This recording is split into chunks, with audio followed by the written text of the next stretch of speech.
সুপ্রিয় শিক্ষার্থীরা, আজ আমরা পড়ব জীববিজ্ঞান প্রথম পত্রের দ্বিতীয় অধ্যায় কোষ বিভাজন সম্পর্কে। তো আমরা জানি যে কোষ কি। আমাদের দেহের যে ক্ষুদ্রতম গাঠনিক একক তাকে আমরা কোষ বলি। তো আসো কোষের যে বিভাজন সেটা সম্পর্কে। প্রত্যেকটা জিনিসেরই বিভাজন আছে, জীবদেহেও কোষের বিভাজন হয়ে থাকে। এটা উন্নত থেকে অনুন্নত দিকে বিভিন্ন রকমের হইতে পারে। তো এই কোষ বিভাজনকে আমরা তিন ভাগে ভাগ করতে পারি। কয় ভাগে ভাগ করতে পারি? তিন ভাগে। তো প্রথমটা যেটা আছে সেটা হচ্ছে কি অ্যামাইটোসিস। প্রথম যেটা আছে সেটা কি অ্যামাইটোসিস। তো আমরা আস্তে আস্তে অনুন্নত থেকে উন্নতর দিকে যাব। যেহেতু অ্যামাইটোসিসকে প্রথমে লিখছি তার মানে এটা অনুন্নত। তো এইটার বিভাজনটাও কি হবে? অনেকটা সহজ হবে। তারপরে যেটা আছে সেটা হচ্ছে কি মাইটোসিস, যেটা এইটা থেকে আরেকটু উন্নত, অর্থাৎ দেহের বিভাজনের ক্ষেত্রে মাইটোসিস ভূমিকা রাখে।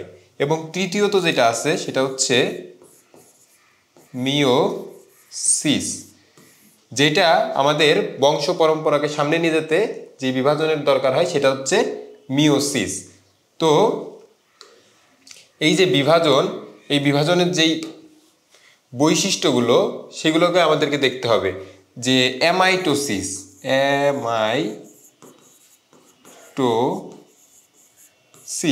তো অ্যামাইটোসিস যেহেতু অনুন্নত এবং অনুন্নত জীবদের ক্ষেত্রে হয়, তো এইটার উদাহরণ হয় হচ্ছে কিসের ক্ষেত্রে? ব্যাকটেরিয়ার ক্ষেত্রে। তো ব্যাকটেরিয়ার ক্ষেত্রে কি হয় দেখো, অ্যামাইটোসিসের ক্ষেত্রে পূর্ণাঙ্গ একটা সেল আছে এবং এর ভিতরে একটা কি আছে, এটা একটা সেল মেমব্রেন এবং এটা হচ্ছে কি নিউক্লিয়াস। তো এইটা বিভাজনের ফলে আস্তে আস্তে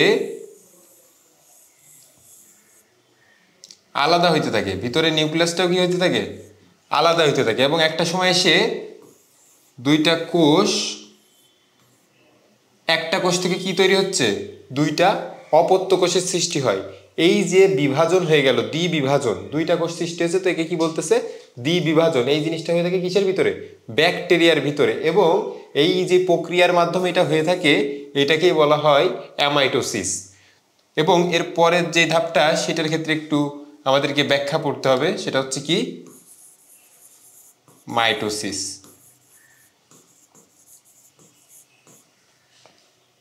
তো মাইটোসিসের ক্ষেত্রে দেখো যে মাইটোসিসটা কি।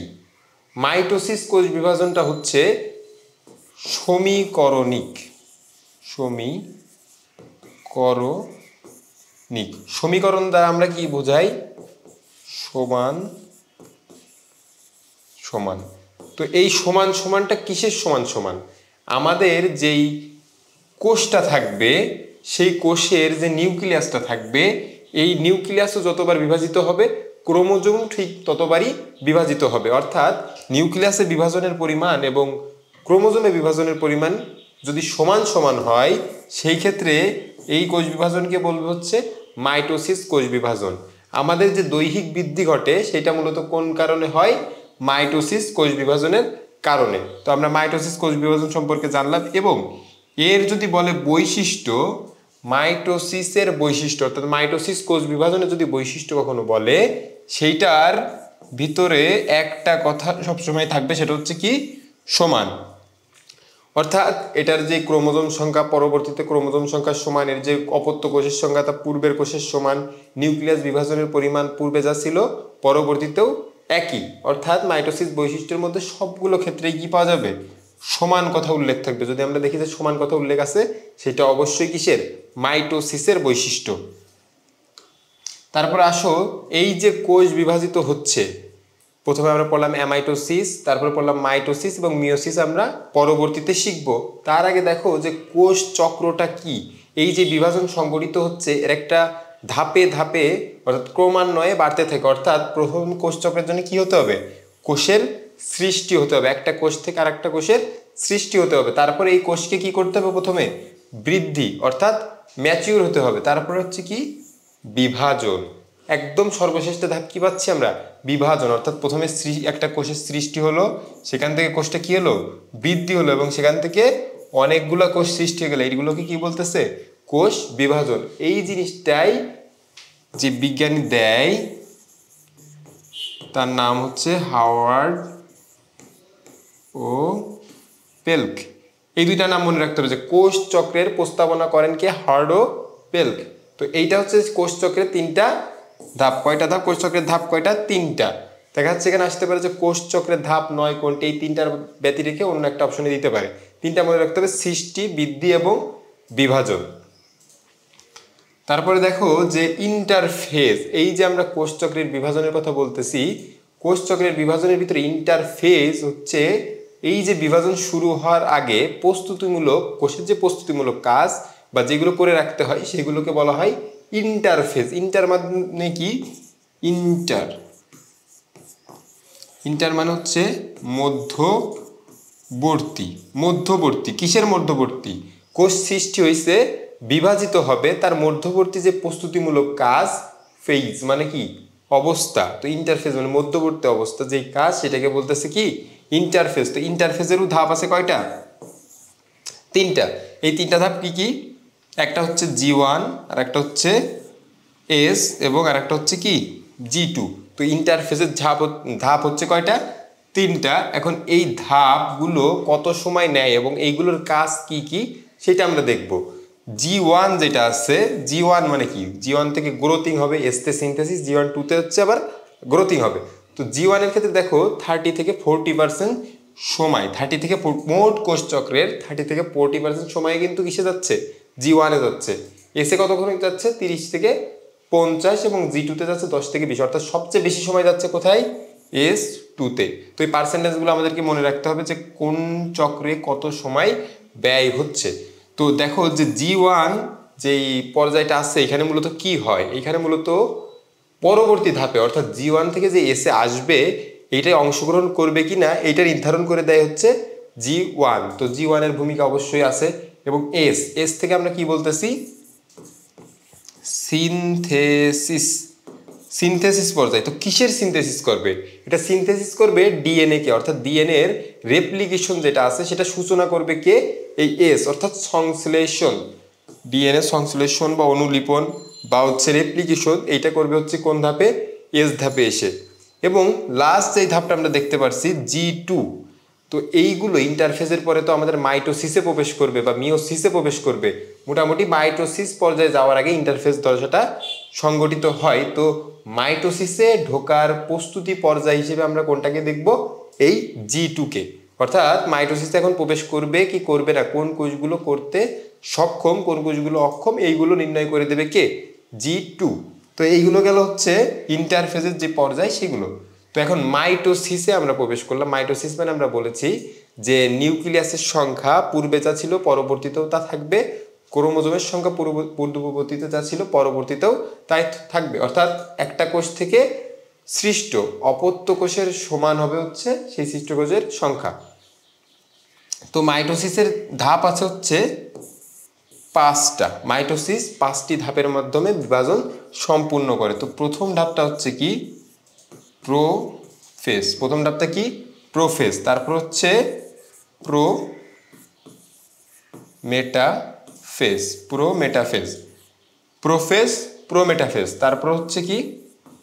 মেটাফেজ। Prophase, prometaphase, metaphase. তারপর হচ্ছে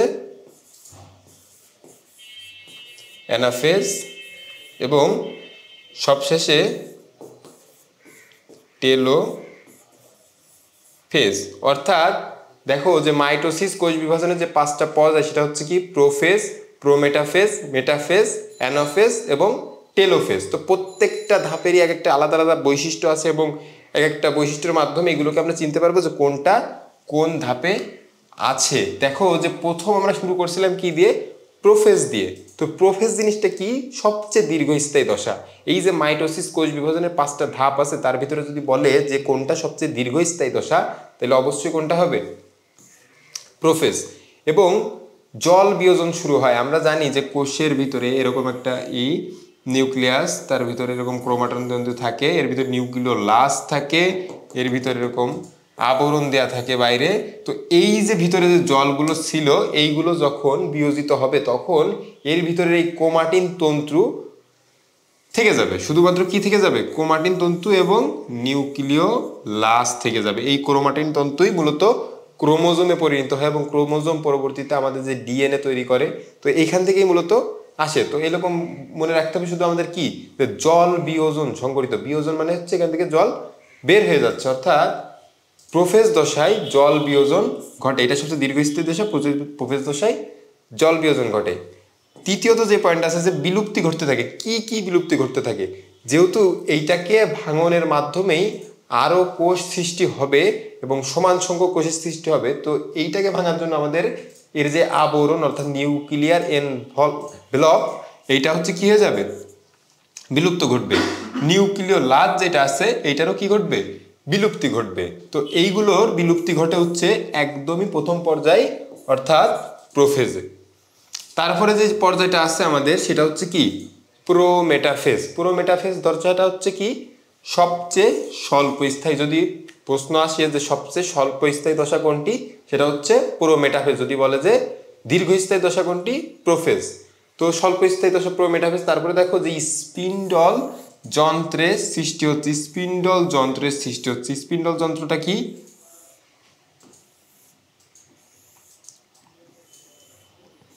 দেখো যে মেরু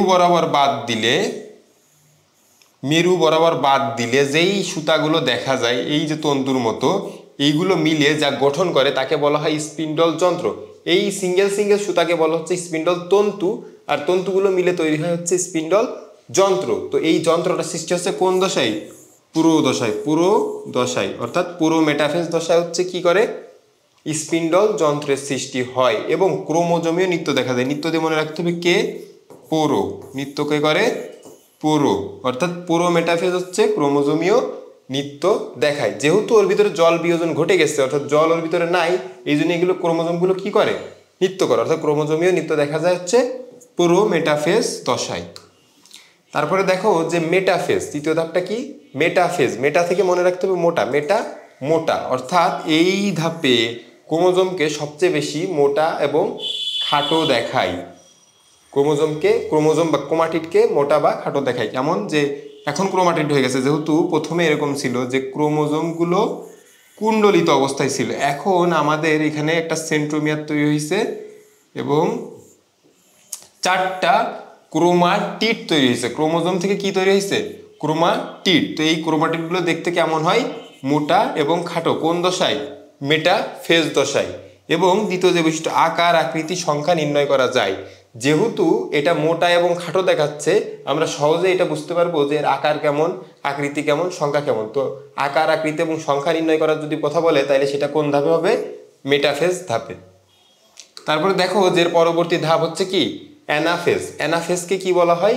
গতি পর্যায়। যদি প্রশ্ন আসে যে গতি পর্যায় কোনটি, অ্যানাফেজ। তো প্রথম থেকে আমরা কি শিখলাম যে দীর্ঘস্থায়ী যদি বলে প্রোফেজ, যদি বলে স্বল্পস্থায়ী তাহলে প্রোমেটাফেজ। এখন নতুন করে কি শিখতেছি? অ্যানাফেজ মানে হচ্ছে গতি পর্যায়। এখন গতি পর্যায় কেন বলা হয় আমরা একটু যদি চিত্রটা দেখি, এই যে আমাদের স্পিন্ডল তন্তু, এর সাথে আমাদের কি লেগে থাকে? ক্রোমোজোমগুলো লেগে থাকে।